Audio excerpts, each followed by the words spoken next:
My daughter-in-law said softly from the hallway, "Don't worry, he won't notice." I was wide awake, unable to speak. I listened as the house filled with unfamiliar sounds. One detail gave them away. They had missed a single step. The third step from the top creaks. Always has.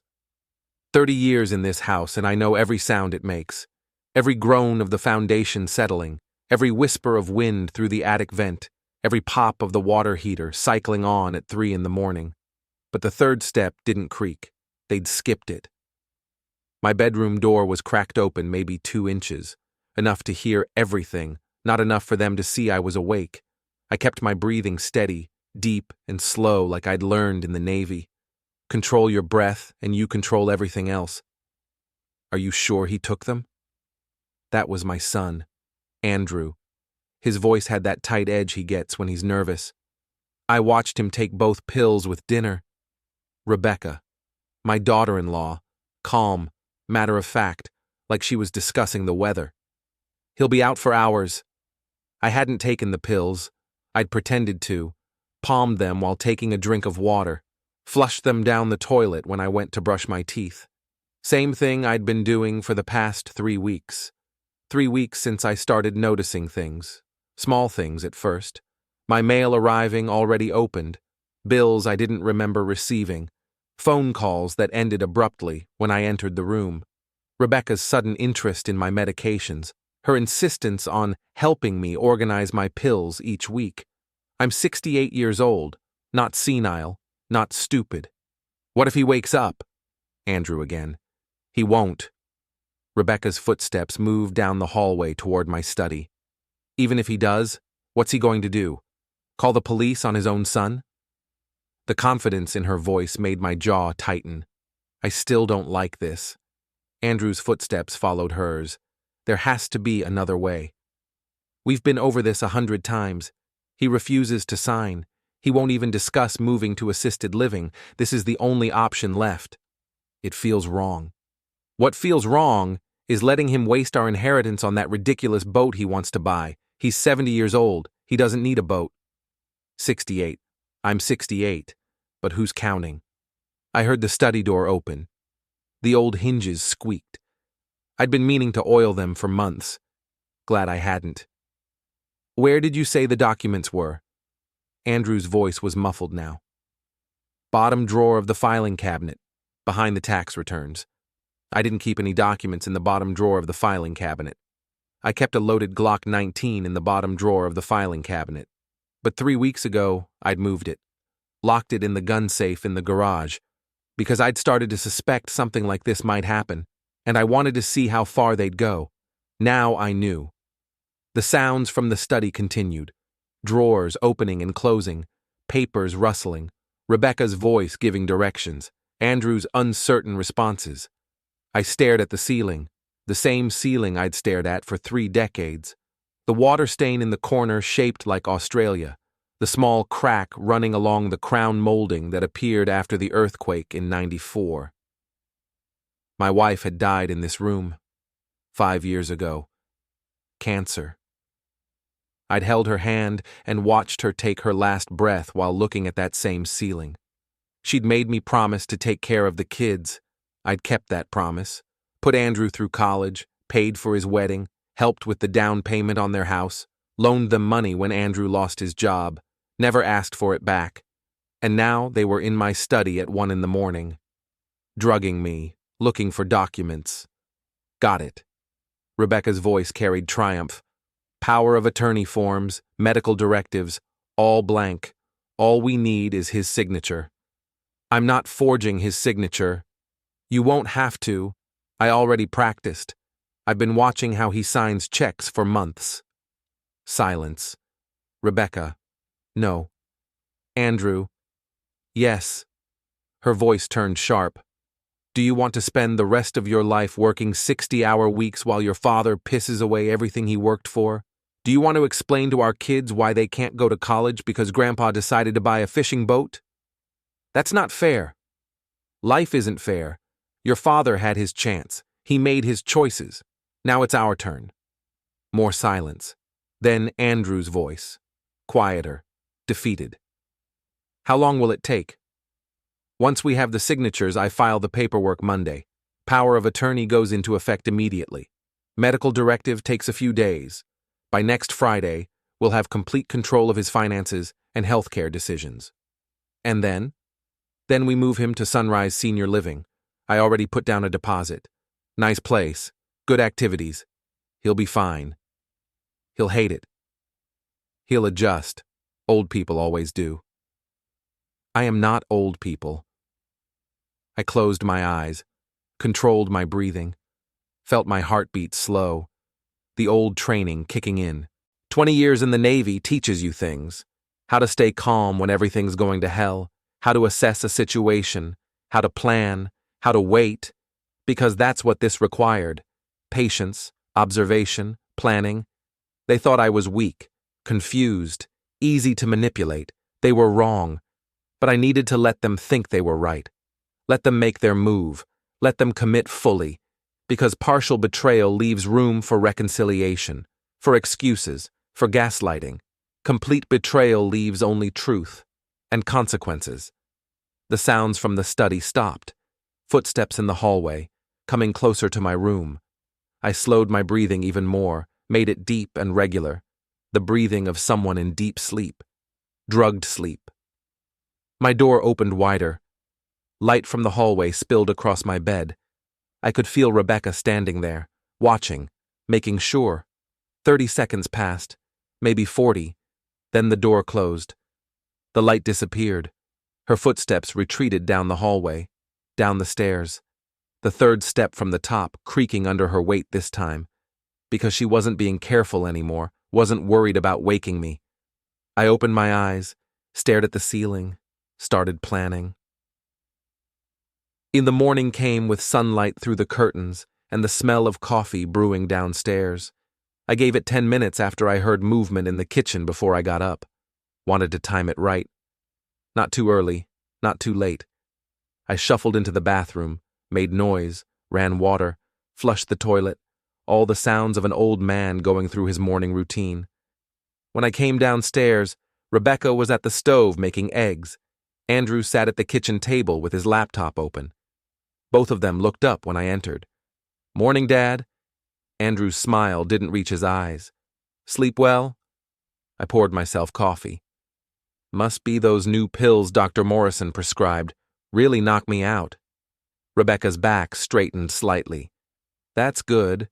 Quality sleep is important at your age." "At my age?" "Right."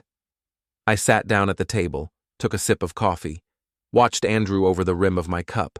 He couldn't look at me. His eyes kept sliding away, focusing on his laptop screen, on the wall behind me, anywhere but my face. Rebecca had no such problem. She met my gaze directly, smiled, set a plate of eggs in front of me. "I made them how you like them, scrambled, not too dry." "Thanks." I picked up my fork, took a bite. "These are good." "I'm glad." She sat down across from me. Andrew and I were thinking, maybe we should all sit down together sometime soon, talk about the future. The future? Your future. Making sure everything's taken care of. You're not getting any younger. We want to make sure you're safe, comfortable. I took another bite of eggs, chewed slowly, swallowed. I'm comfortable now. I know, but things change. What if something happens? What if you fall? What if you get sick? We just want to be prepared. Prepared for what? For anything. Her smile never wavered. We love you. We want what's best for you. Andrew's fingers had stopped moving on his keyboard. He was staring at the screen without seeing it. I set down my fork, looked at Rebecca, really looked at her. She was 34. Pretty in that careful way that requires work. Blonde hair that wasn't natural, teeth that were too white, nails that were always perfect. She'd grown up poor, clawed her way into the middle class through community college and a string of jobs in real estate. She'd met Andrew at an open house 6 years ago, married him 8 months later. I'd liked her at first, thought she was good for him, ambitious, driven, everything Andrew wasn't. Now I saw what I'd missed before. The ambition wasn't directed toward building something, it was directed toward taking something. "I'll think about it," I said. "Don't think too long." Her smile thinned slightly. "These things are important." I picked up my fork again, finished my eggs, drank my coffee, made small talk about the weather and the neighbors and nothing that mattered. When I was done, I rinsed my plate and put it in the dishwasher, poured myself another cup of coffee, took it back upstairs to my bedroom. From my window, I could see Andrew's car in the driveway, a leased BMW, payments he couldn't afford. Rebecca's car sat next to it, a Mercedes SUV, also leased. They'd moved into my house 6 months ago. Temporary, they'd said, just until they got back on their feet. Andrew had lost another job. Rebecca's real estate commissions had dried up when the market cooled. Just a few months, they'd said. It had been 6. I'd started noticing the mail problem around month 4, the phone calls around month 5, the pills 3 weeks ago. I pulled out my phone, old iPhone, cracked screen. They thought I barely knew how to use it. I opened the Notes app, started typing.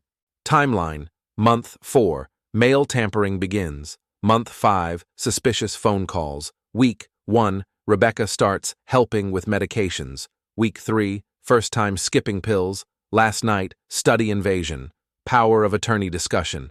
I added more notes, details, times, exact quotes I could remember.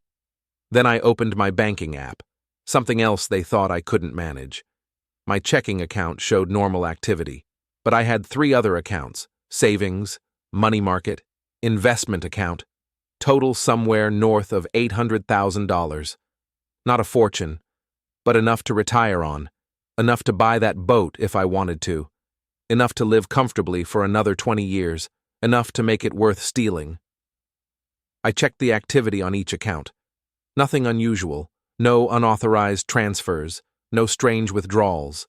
Yet, I closed the banking app, opened my email, scanned through recent messages. There, from 3 days ago, an email from Sunrise Senior Living, thanking Rebecca for her deposit, confirming the reservation for a studio apartment, monthly cost, $4,000. I hadn't seen this email before. Rebecca must have accessed my email somehow, probably while I was sleeping after taking my pills. I took a screenshot, saved it. Then I started going through older emails, looking for other things I might have missed. I found them.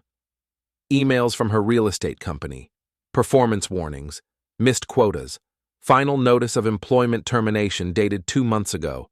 She'd been fired, hadn't told Andrew, hadn't told me. More emails, from credit card companies, past due notices, collection warnings, debt in her name, debt in Andrew's name, debt I didn't know about. They weren't just behind, they were drowning, and they'd decided I was the life raft. I took screenshots of everything, saved them to a cloud storage account they didn't know I had, backed them up to a thumb drive I kept in my sock drawer. Then I deleted all the screenshots from my phone, cleared the cache, made it look like I'd never seen them. Downstairs, I heard the front door close. Andrew leaving for a job interview, or so he'd said. Maybe it was real, maybe it wasn't. Didn't matter anymore. Rebecca's footsteps moved through the house, living room, kitchen, back upstairs.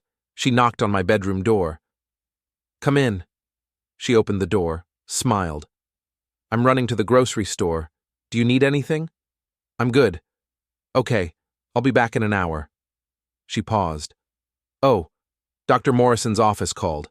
They need to reschedule your appointment next week. I told them Wednesday would work better. That's okay, right?" I didn't have an appointment next week. Dr. Morrison hadn't called. "Wednesday's fine." "Great." She started to close the door, stopped. "Dad, you know we love you, right? Everything we do is because we care." I looked at her, into those carefully made-up eyes, that practiced smile. "I know," I said. She left. I waited until I heard her car pull out of the driveway. Then I went back downstairs, straight to my study. The filing cabinet drawer was slightly crooked. They'd closed it in a hurry, hadn't lined it up properly. I opened it, checked the files. Everything looked normal. tax returns, insurance documents, old bills, but the papers were in the wrong order. I kept them chronological, left to right, newest to oldest. Someone had shuffled through them, put them back wrong. I closed the drawer, looked around the study. My desk was clean, too clean. I always left a pen on the left side, coffee mug on the right, reading glasses in the center. The pen was on the right now, the glasses on the left. Small things, things most people wouldn't notice. I noticed everything. I sat down at my desk, opened the bottom drawer. The gun safe was still there, bolted to the drawer frame, combination lock unchanged. I spun the dial, opened it. The Glock sat inside, loaded magazine next to it, box of ammunition in the back. I closed the safe, locked it, shut the drawer. Then I pulled out a notepad, started making a list, what they wanted. Power of attorney, medical directive, control of finances, me in assisted living. What they thought. I'm old and confused, I don't notice things, I trust them, I'm easy to manipulate. What they didn't know. I'm fully aware, I've been documenting everything, I have copies of their debts, I know about Rebecca's job loss, I know about the deposit at Sunrise, what I needed. Time, evidence, strategy, patience. I tore off the page, folded it, put it in my wallet. Then I went to the garage. My truck sat there. Old Ford F-150, 20 years old, rust on the bed, crack in the windshield. But it ran, and I knew every inch of it. I opened the glove box, pulled out the registration, the insurance card, checked the dates, everything current. Then I started the engine, let it warm up, backed out of the garage. Rebecca wouldn't be back for an hour. Andrew was gone. I had time. I drove to the bank, walked inside, went straight to the counter. I need to speak with a manager. 5 minutes later, I was sitting in an office with a woman named Patricia, mid-40s, professional, polite. What can I do for you, Mr. Harrison? I need to make some changes to my accounts. Add additional security, require in-person verification for any large transactions. No phone or online authorizations. Of course, is there a specific concern? Just being careful. She nodded, didn't push. Pulled up my accounts on her computer. I can add flags to all your accounts. Any transaction over $500 will require you to appear in person with photo ID. Make it $200. $200? Yes. She typed for a moment. Done. Anything else? I want to add a password, something that needs to be verified before any account information is discussed with anyone, including family members. We can do that. What would you like the password to be? I thought for a moment. Missed step. Missed step, she typed. 2 words? Yes. Got it. Anything else? If anyone tries to access my accounts without the password, I want to be notified immediately. We can set up text alerts and email alerts. Both. She typed some more, clicked through screens. All set. You'll receive a confirmation email within the hour. Thank you. I stood up, shook her hand, left the bank. Next stop was my lawyer's office. Tom Bennett had been my attorney for 15 years, handled my wife's estate, helped with some business issues back when I was still working. His office was in an old building downtown, 3rd floor, no elevator. I took the stairs, felt good to move, to do something. Tom's secretary showed me in. He stood up when I entered, tall, gray hair, expensive suit that was slightly rumpled. Frank, good to see you. What brings you by? I need to update my will. Sure. What kind of changes are we talking about? I sat down in the leather chair across from his desk. Complete revision, new beneficiaries, new executor, new everything. He picked up a legal pad. Okay, let's start with the executor. Who do you want? You. He looked up. Me? Yes. I trust you. You're professional. You won't steal from me. Something flickered in his eyes. Frank, is everything okay? Everything's fine. I'm just being careful. He set down his pen, leaned back in his chair. You know you can tell me if something's wrong. Attorney-client privilege. Anything you say stays between us. I met his gaze, held it. I need to update my will, I said. Are you willing to help me or not? A pause. Then he nodded. Of course. Let's go through it. We spent the next hour going over details. I removed Andrew and Rebecca as beneficiaries, split my estate between my daughter Emily and 3 charities I'd researched last week. Emily lived in Seattle, software engineer, married, 2 kids. She called every Sunday, visited twice a year, never asked for money. What about Andrew? Tom asked. You're leaving him nothing? Nothing. Frank, that's going to cause problems. He could contest the will. Let him try. Tom wrote some notes, didn't argue. What about personal items? Any specific bequests? Emily gets the house and everything in it. The charities split the financial assets equally. And Andrew gets? A letter explaining why. Tom stopped writing, looked at me. You want to include a letter? Yes. Frank, I have to advise you that including explanatory language in a will often backfires. It provides ammunition for contests. It can drag out probate. It can… I don't care. I want the letter. He sighed. Okay. What do you want it to say? I'd been thinking about this since I left the bank. I want it to say that I left him nothing because he tried to steal everything, that I know what he did, that actions have consequences. Tom set down his pen. Frank, what exactly happened? I told you. I'm updating my will. This sounds like more than that. Are you my lawyer or my therapist? I'm trying to be both. I stood up. Draw up the will. Include the letter. I'll come back tomorrow to sign it. Frank, tomorrow, Tom. Have it ready. I left before he could argue more. The drive home took 20 minutes, gave me time to think. They wanted power of attorney, wanted to control my money, my health care, my life. Fine. Let them think they could get it. Let them commit. Let them forge my signature. Let them file the paperwork. Because that's when it became fraud. That's when it became a crime. And that's when I could prove what they really were. But first, I needed more evidence, more documentation, more proof. I pulled into my driveway. Rebecca's car was back. She'd beaten me home. I parked the truck, grabbed my phone, walked inside. Rebecca was in the kitchen, putting away groceries. Hey, Dad, where'd you go?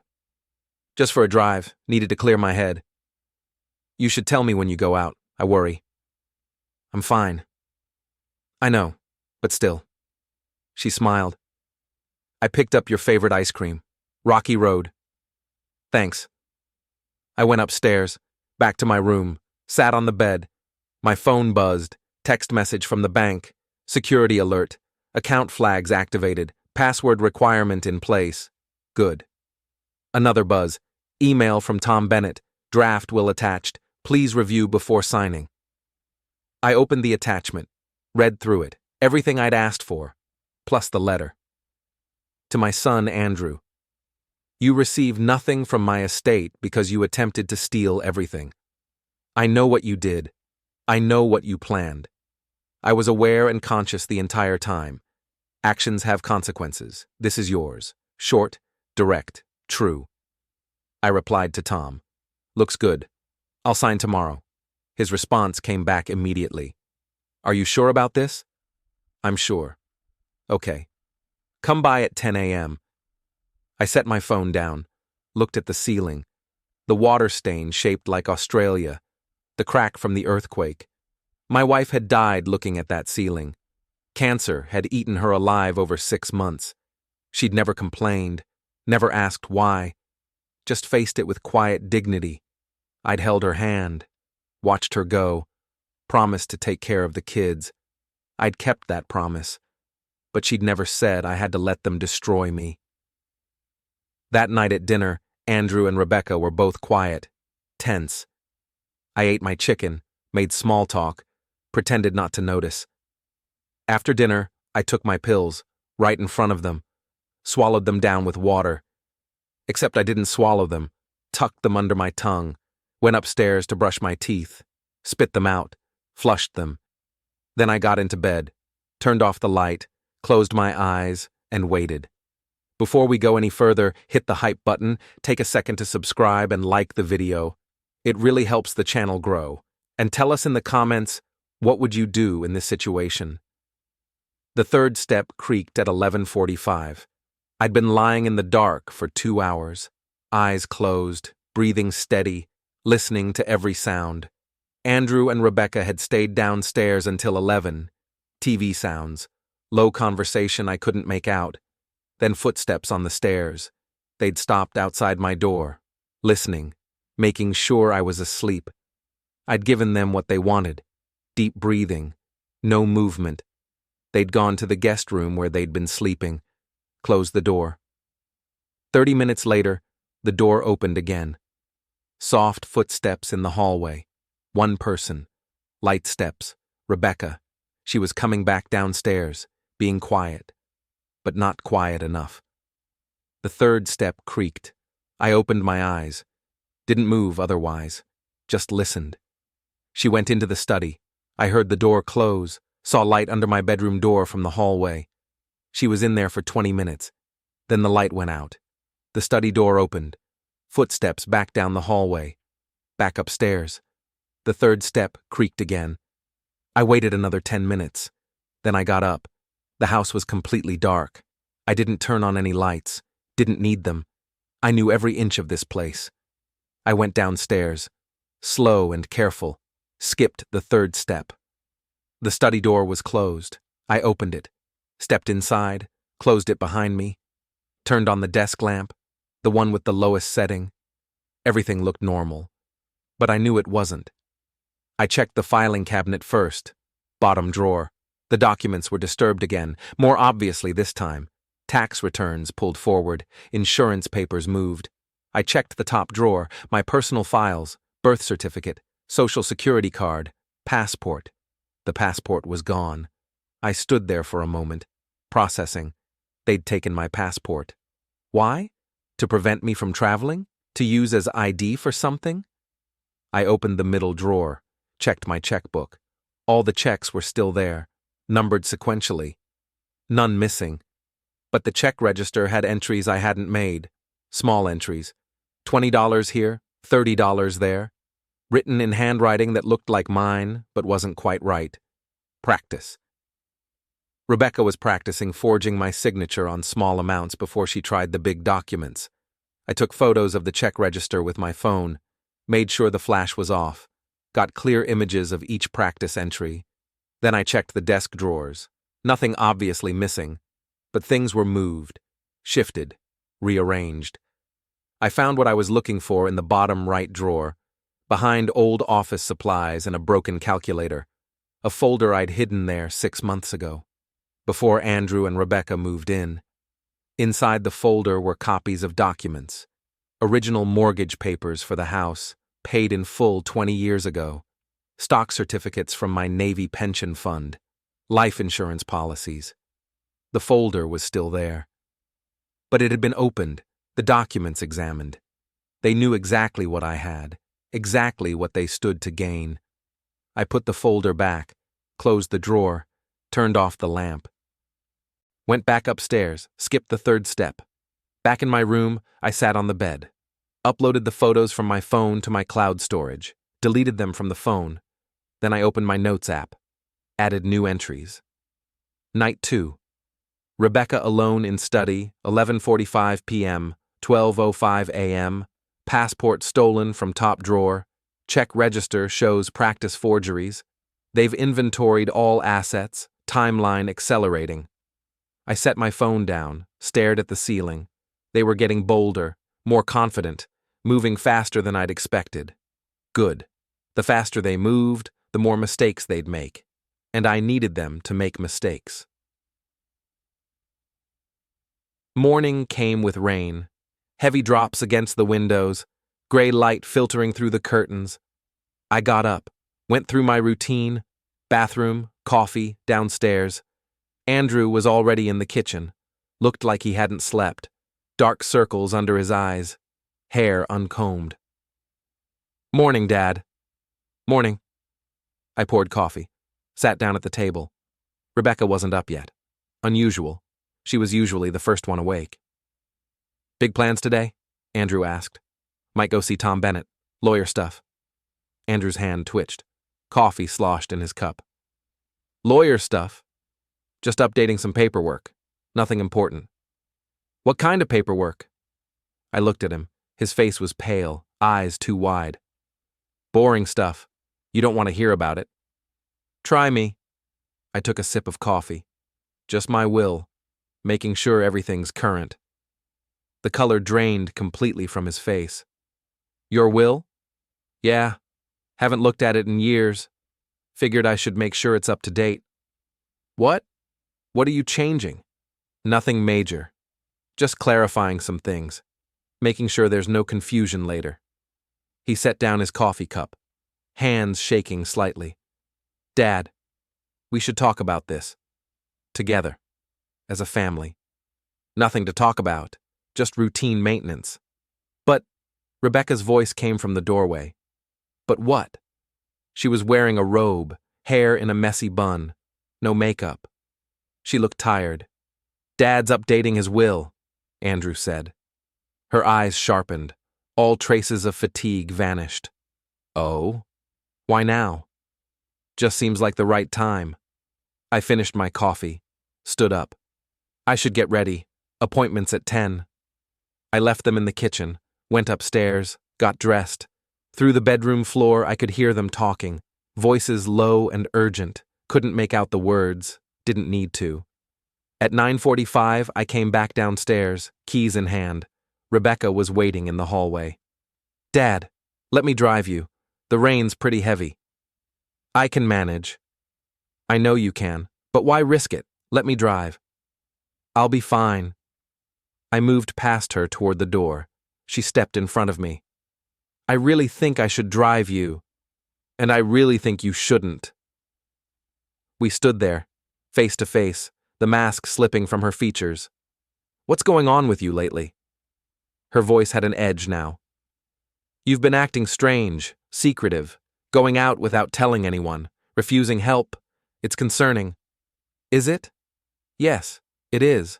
We're trying to help you, to take care of you, and you're pushing us away." "Maybe I don't need taking care of." "Everyone needs help sometimes. There's no shame in that." "I'll remember that." I stepped around her, opened the front door, walked out into the rain. Behind me, I heard her call out, "We're just trying to do what's best for you."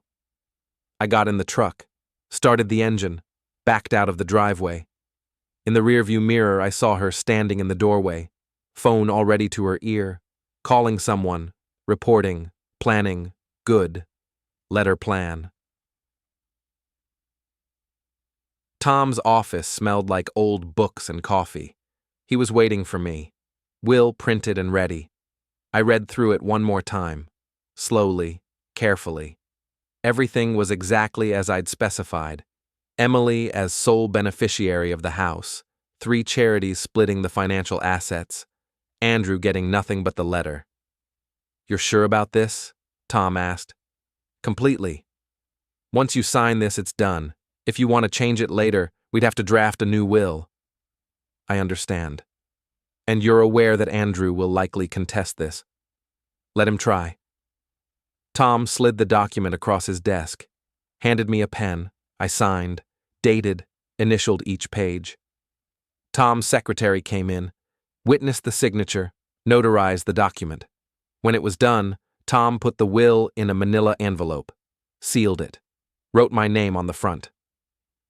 "This will stay in my safe. When the time comes, I'll execute it according to your wishes. Thank you. Frank." He leaned forward.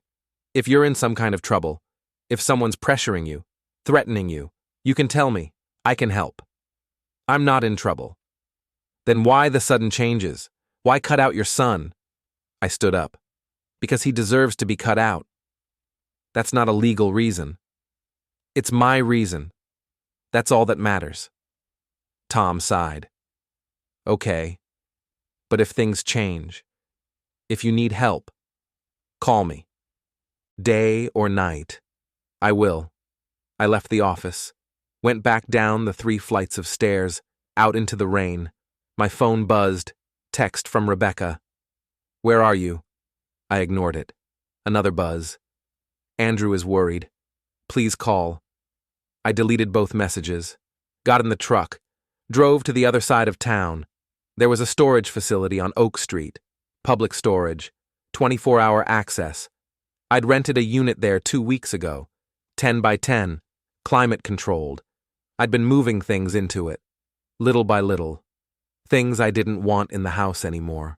My wife's jewelry, photo albums, important documents, the gun from my nightstand, cash, about $10,000 in hundreds, everything that mattered, everything I might need. I parked, went to the unit, unlocked it. Inside, boxes were stacked neatly, labeled, organized. I added the copy of the will Tom had given me, put it in a waterproof container with the other important papers. Then I sat down on one of the boxes, looked around at everything I'd saved, everything they'd wanted to take. My phone buzzed again. This time it was Andrew calling. I answered. Dad, where are you? Rebecca said you left hours ago. I had errands. What kind of errands? The kind that are none of your business. Silence on the other end. Then, are you okay?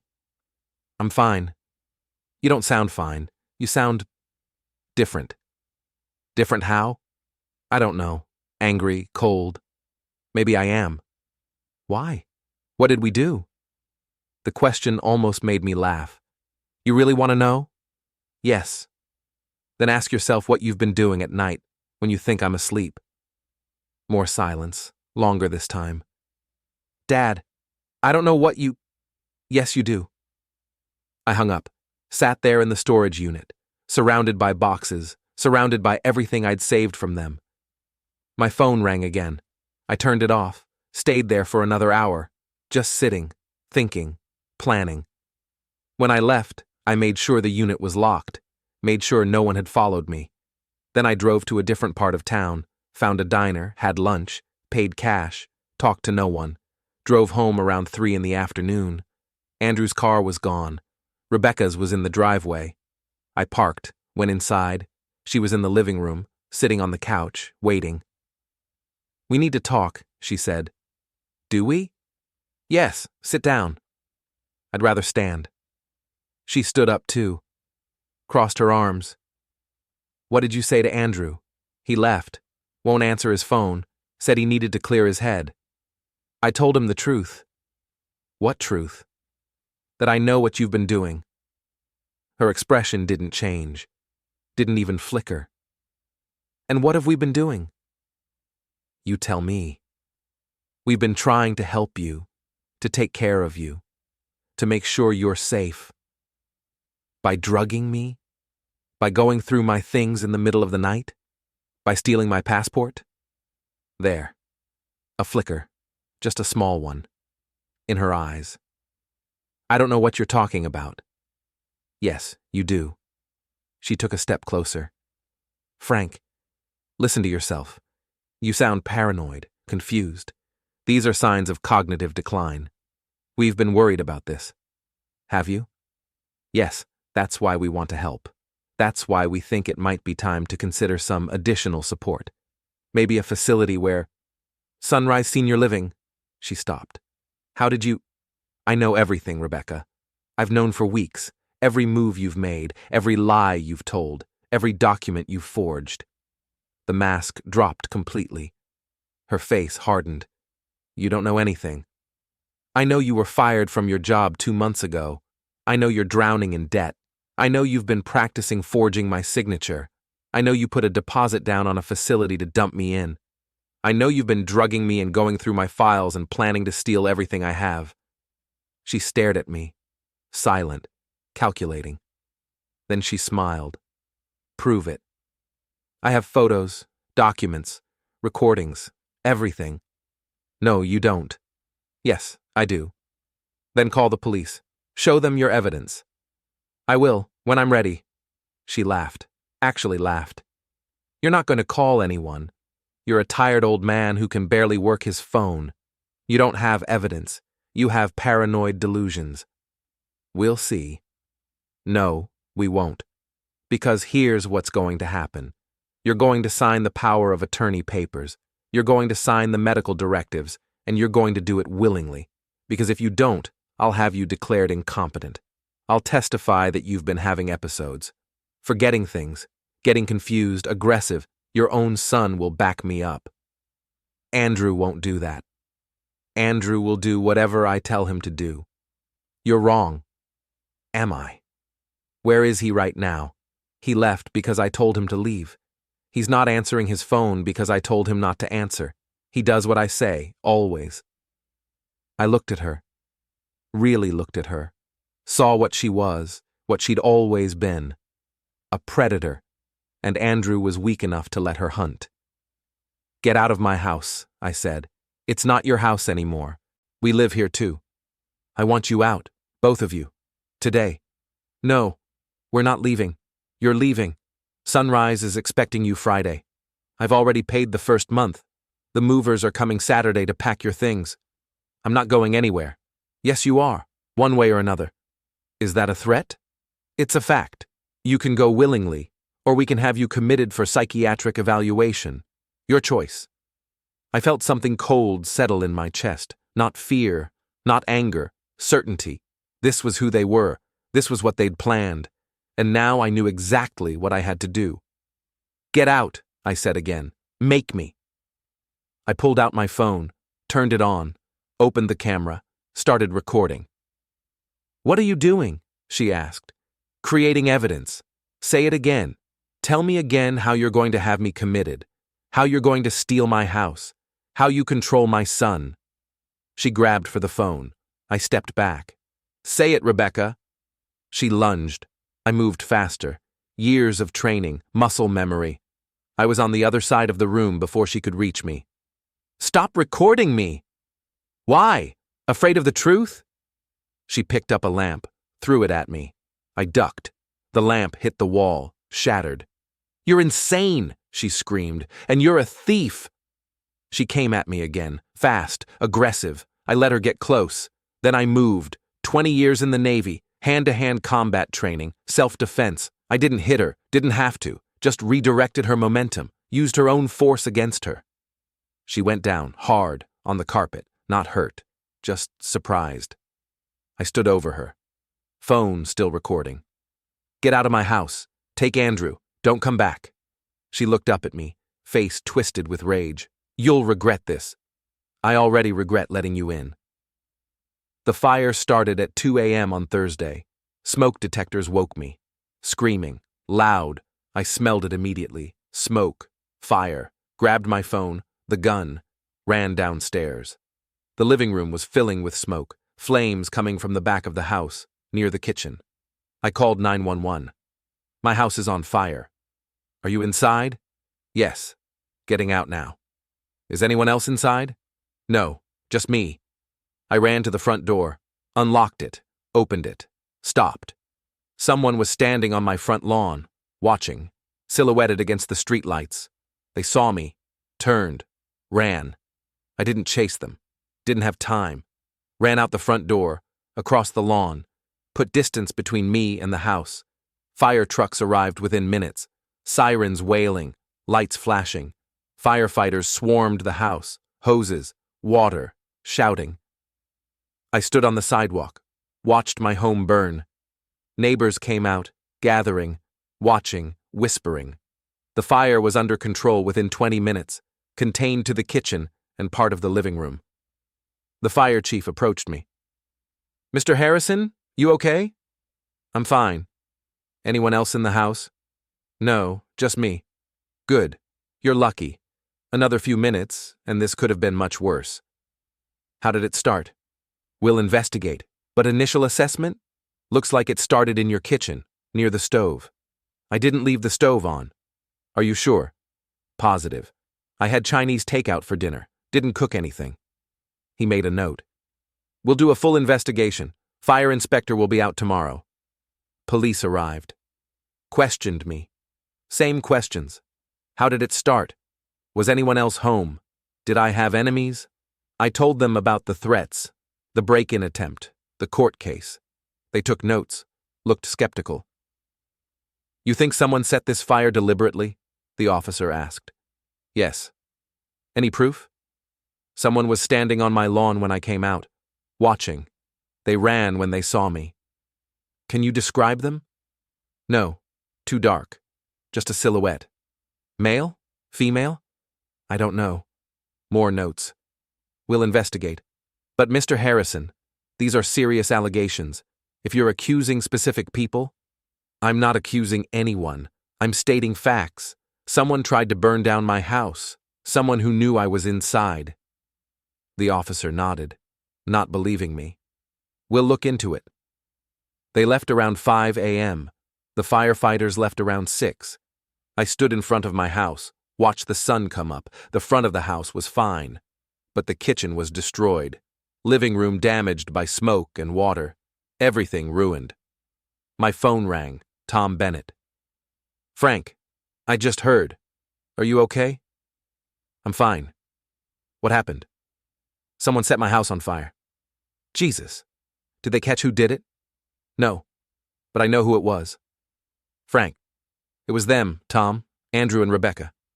You can't know that. Who else would it be? I don't know, but you can't make accusations without proof.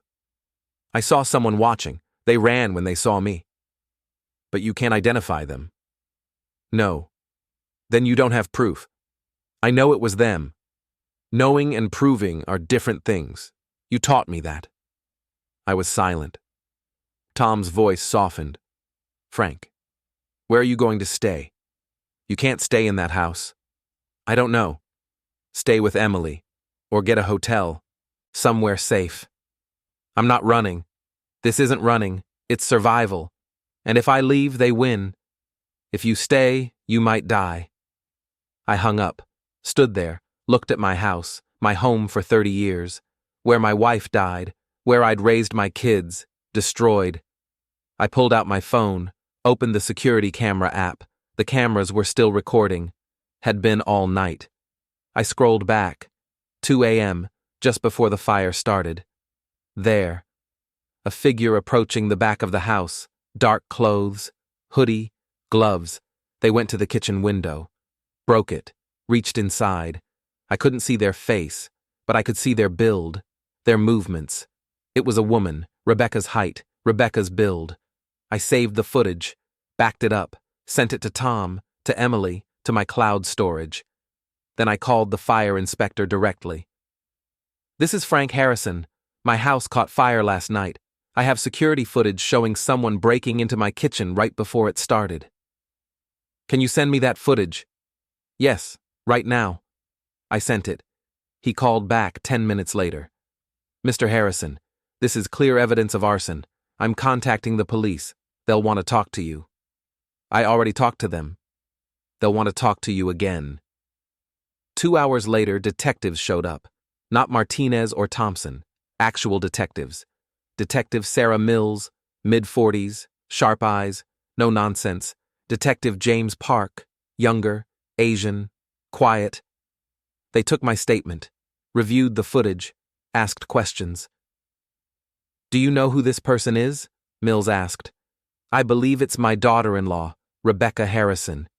Why do you believe that? I told them everything, the whole story, from the beginning. They listened, took notes, didn't interrupt. When I finished, Mills leaned back. That's quite a story. It's the truth. Do you have evidence of the earlier incidents? The drugging? The forgery attempts? Yes, photos, documents. I can send you everything. Please do. I sent them the same folder I'd sent Emily. Park reviewed it on his tablet, showed some items to Mills. They exchanged looks. Mr. Harrison? Mills said. This is serious. If what you're saying is true, we're looking at attempted fraud, elder abuse, and now arson and attempted murder. It is true. We'll need to interview Andrew and Rebecca Harrison. Do you know where they're staying? Last I knew, a motel on the east side, Sunshine Motor Lodge. We'll find them. They left. I sat on my front lawn, watched people walk by, stare at my burned house. My phone rang. Emily. Dad, I'm on my way. I'll be there in 3 hours. You don't need to come. Yes, I do. I'm not letting you deal with this alone. Emily. I'm already on the road. See you soon. She hung up before I could argue. I sat there, waited. Around noon, the detectives came back. Mr. Harrison. We found Rebecca Harrison at the motel. She's agreed to come in for questioning. Did you arrest her? Not yet. We need more evidence. But we showed her the security footage. Asked where she was last night. What did she say? She has an alibi. Says she was with Andrew all night. He confirms it. They're lying. Maybe. But we need proof. The footage shows someone of her build and height, but the face isn't visible. A defense attorney would argue it could be anyone. It's her. We believe you, but we need more. We're getting a warrant for her clothing, her car, looking for accelerants, residue, physical evidence. How long will that take? Could be days, could be weeks. And in the meantime, you need to stay somewhere safe, somewhere they can't find you. This is my home. It's a crime scene now. You can't stay here anyway. I looked at the house. Yellow tape, fire damage, water damage, destroyed. They were right. I couldn't stay. Fine. I'll figure something out. The detectives left. Emily arrived an hour later, pulled up in her Subaru, jumped out, ran to me. Dad! She hugged me tight. I hugged her back.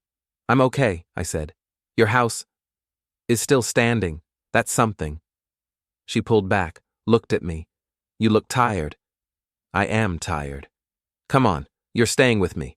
Emily, don't argue. Pack a bag. We're leaving. For the first time in weeks, I didn't argue. I went inside. The house smelled like smoke.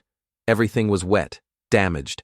I went upstairs, packed clothes, toiletries, important documents, the photo of my wife from the nightstand, somehow undamaged. Came back downstairs. Emily was waiting. Ready? Ready. We drove away. I watched the house disappear in the rearview mirror. 30 years. Gone. But I was alive. And that meant I could still fight.